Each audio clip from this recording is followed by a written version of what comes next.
నమస్తే. ఇన్నాళ్ళు నన్ను సపోర్ట్ చేస్తూ, ఎంకరేజ్ చేస్తూ మీ ప్రేమని నాకు అందిస్తున్న ప్రతి ఒక్కరికి కృతజ్ఞతలు.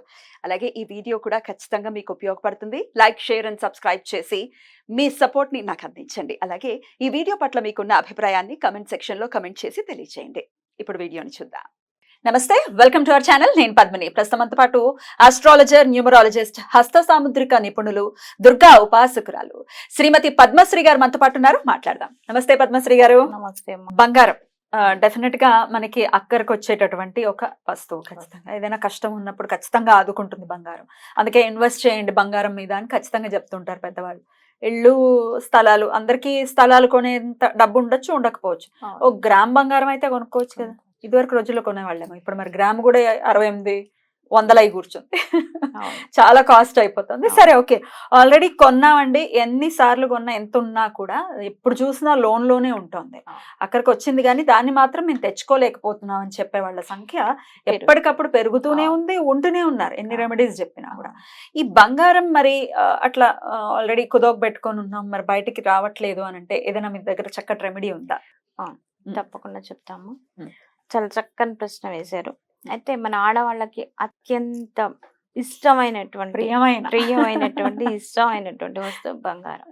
అయితే బంగారం కావాలి అని భర్తల్ని ఎంతగా వేధిస్తామో, ఆడవాళ్ళ అందరం కూడా ఇంక్లూడింగ్ మీ ఎంతగా వేధిస్తామో, పాపం నిజంగా వాళ్ళకి ఏదైనా అవసరం వస్తే ఇవ్వడానికి కూడా అంతే ముందు తీసుకోండి, చక్కగా ఇచ్చేస్తాం. ప్రతి మహిళ చేసేటువంటి, గృహిణి చేసేటువంటి పని ఇది. అయితే పాపం మరి ఇచ్చారు, టైంకి రావాలి. ఒక్కొక్కసారి చాలా డిలే అయిపోతుంది. మన మగవాళ్ళు కూడా తీసుకునేటప్పుడు నీకెందుకు, నీకు ఈ టైం కల్లా తీసుకొచ్చి 2 నెలల్లో 2 నెలలు స్త్రీ రేపు అలాగా రానిరావు అంటే గ్రహస్థితి కూడా మనకి సహకరించాలి. పాపం ఆయనకి ఉన్న మనకు కూడా ధరించేటువంటి యోగ్యత ఉండాలి తప్పకుండా. మగవాడు సంపాదించాలంటే ఆడదాని అదృష్టం ఉండాలి, అనుభవించే యోగ్యత ఉండాలి. అలాగే సంతానంలో కూడా ఏ ఒక్కరికున్న భార్యకు కానీ సంతానం కానీ వీళ్ళు ఎవరికున్నా మగవాళ్ళు సంపాదించే మార్గాలు కనిపిస్తూ ఉంటాయట. అయితే బంగారం చాలా ప్రియమైనటువంటిది. సరే, ఇస్తారు పాపం భర్తలకు, కానీ పాపం ఆ టైంకి ఇడిపించలేకపోయే వరకు. ఇప్పుడు ఇవాళ రేపు చూడండి, ప్రతి ఈ కాలంలో బంగారం ఉంటేనే మనిషికి విలువ. మనిషిని బట్టి కదా, ఆ గోల్డ్ వేసుకుంటేనే మనిషికి విలువ అనేది వచ్చింది. అలాంటి రోజులు వచ్చాయి. కాబట్టి పాపం వాళ్ళు చాలా మంది ఆడవాళ్ళు బాధపడటం నేను చూసాను నా కళ్ళతో. చాలా మంది కూడా వాళ్ళు ఏంటమ్మా అసలు మాకు ఒక రెమెడీ అనేది చెప్పండి అంటే నేను చెప్పాను. కులదేవత ఆరాధనే. దీనికి కూడా చక్కగా ఏం చేస్తారంటే, ఒక శుక్రవారం రోజు మొదలు పెట్టండి. కులదేవత మరి తెలియదు మాకు, మా పెద్దవాళ్ళు చెప్పలేదు అంటే తెలియనప్పుడు ఏం చేస్తారంటే ఇష్టదేవత ఆరాధన. ఇష్టదేవతని ఇంకా కులదేవతగా భావించి చేసుకోవచ్చు.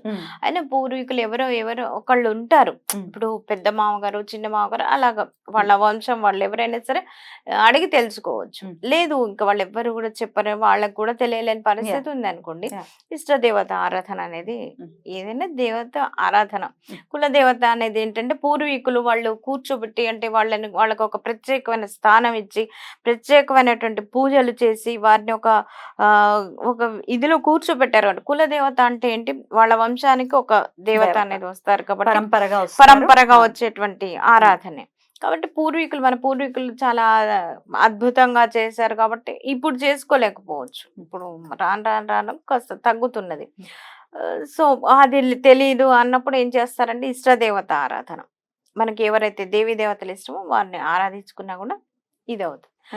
ఏం చేస్తారంటే ఒక శుక్రవారం రోజు ఈ రెమెడీని మొదలు పెట్టుకోవాలి. ఏం చేస్తారు, మీరు బంగారం తాకట్టు పెట్టినటువంటి, కుదవ పెట్టినటువంటి రసీదులు ఏమైనా ఉంటాయి కదా, ఇప్పుడు గోల్డ్ షాపుల్లో కానివ్వండి లేదా బ్యాంకుల్లో ఇస్తారు కదా, ఆ రసీదులను ఏం చేస్తారంటే బ్యాంక్ బీరువాల్లో మన లాకర్లలో పెట్టుకున్నప్పుడు ఏం చేస్తారు, శుక్రవారం రోజు ఒక నవధాన్యాల అన్ని కూడా తీసుకొచ్చి, చిన్న ప్యాకెట్ ఏదైనా సరే, ఒక పసుపు కలర్ వస్త్రం తీసుకొచ్చి మన ఇంట్లో పూజ మామూలుగా శుక్రవారం రోజు ఆవునేతి దీపారాధన, చక్కగా కర్పూర హారతి, ఇవన్నీ కూడా మనం అందరం కూడా చేసుకునేవి రెమెడీస్ కూడా రోజు కూడా. అయితే ఆ శుక్రవారం రోజు ఏం చేస్తారంటే ఒక పసుపు వస్త్రం తీసుకొచ్చి మీరు చేసేటువంటి, అంటే పూజ చేసేటువంటి అక్కడ ప్రదేశంలో చక్కగా వస్త్రాన్ని పరిచి నవధాన్యాలు దానిపైన వేసి పసుపు కుంకుమ వేసేసి ఏదైనా సరే అంటే మీ ఇష్ట దేవత ఆరాధన చేసుకోండి. కులదేవత తెలీదు అంటే కులదేవత ఆరాధన చేసుకొని, తండ్రి నేను ఇచ్చాను, లేదా అమ్మ నేను ఇలా ఇచ్చాను, బంగారం ఇలా పెట్టవలసిన పరిస్థితి వచ్చింది. చివరకు మళ్ళీ అది నాది, నా వస్తువు నా దగ్గరికి తిరిగి వచ్చేలాగా మీ అనుగ్రహం నాకు కావాలి అని చెప్పేసి ఆ దేవీ దేవతల్ని ఆరాధన చేసుకొని చక్కగా భక్తితో కొలిచి ఆ మూటను ఏం చేస్తారంటే తీసుకెళ్ళి ధూపం దీపం చూపించేసి మీరు ఆ కుదవ పెట్టినటువంటి రసీదు ఏదైతే ఉంటుందో దానిపైన దానిపైన పెట్టాలి. ఇలా చేస్తూ ఉండండి. చేసి ప్రతిరోజు కూడా అంటే శుక్రవారం మొదలు పెడతారుగా, మళ్ళీ శుక్రవారం వరకు కూడా ఇలా రోజు కూడా ఆ బీరువాలో ధూపం అనేది చూపిస్తుండండి. కొంతమందికి ఏమవుతుందంటే వెంటనే లక్కీగా ఈ వారం మొదలు పెట్టారనుకో నెక్స్ట్ వీక్ కల్లా రిలీజ్ అవుతుంది ఆ గోల్డ్. అంత ఫాస్ట్ గా అయిన వాళ్ళు కూడా ఉన్నారు. అంటే వాళ్ళు చేసేటువంటి భక్తి శ్రద్ధ, అలాగే వాళ్ళ గ్రహాలు ఇప్పుడు ఏదైనా గ్రహాలు బాగలేకపోతే భగవంతుడు అందరినీ సమానంగానే చూస్తాడు. మిమ్మల్ని ఒకలాగా, నన్ను ఒకలాగా, వేరే వాళ్ళని ఒక అలా ఉండదు. కాకపోతే మన ప్రారంధ కర్మాల్ని బట్టే మనకు జరిగేటువంటి కర్మలు అనేవి ఉంటాయి. అంటే భగవంతుడి దృష్టిలో అందరూ సమానమే, అందరూ ఆయన బిడ్డలమే. ఒక్కొక్కళ్ళకి వెంటనే ఎందుకు అవుతాయి అంటే మన ప్రారంధం బలంగా ఉంది అనుకో కొంచెం టైం పడుతుంది. మన ప్రారంధం వెంటనే తొలగిపోయింది అనుకోండి వెంటనే కార్యక్రమాలు అనేవి ఇప్పుడు ఏ పనైనా తలపెట్టింది వెంటనే అవుతాయి. కొంతమందికి లేట్ అవుతుంటాయి. ఇలా జరగటానికి అవకాశం ఉంటుంది. సో ఇది ఎన్ని శుక్రవారాలు అన్నారు? అంటే మీ పని అయ్యేంత వరకు. మరి అదే మూటను మళ్ళీ తీయాలా లేకపోతే ఎట్లా? సెకండ్ శుక్రవారం ఎలా చేయాలి? ఏం చేస్తారంటే అది తీసేసి మళ్ళీ అంటే క్లాత్ అదే ఉంచొచ్చు, మీరు పెట్టినట్టు వస్త్రం అదే ఉంచొచ్చు, నవధాన్యాలు మాటకు మార్చాలి. మరి అవేం చేస్తారు అంటే చక్కగా ఏదైనా పక్షులకు ఆహారంగా వేయండి. టెర్రస్ మీద వేసినట్టయితే చక్కగా ఉంటుంది. లేదా ప్రవహించేటువంటి నీళ్ళల్లో వేసినా సరే. కానీ ప్రవహించే నీళ్ళల్లో వేయటం కన్నా కూడా పక్షులకు ఆహారంగా చేయడం వల్ల దానివల్ల ఏమవుతుందంటే భూతదయ, పక్షులకు ఆహారం తినిపించడం చాలా మందికి చెప్తూ ఉంటారు. ఎందుకు అంటే ఆ వాటి యొక్క అంటే నోరు లేనిటువంటి మూగ జీవాలకు ఆహారం పెట్టడంలో చాలా చాలా పరమార్థం అనేది ఉన్నది. కాబట్టి అది చాలా మంచిది. రైట్. సో ఇలా మళ్ళీ సెకండ్ శుక్రవారం సేమ్ క్లాత్ ఉండొచ్చు, మళ్ళీ సేమ్ నవధాన్యాలు తెచ్చుకొని కొన్ని సరిపోతాయండి, అన్ని సరిపోతాయి.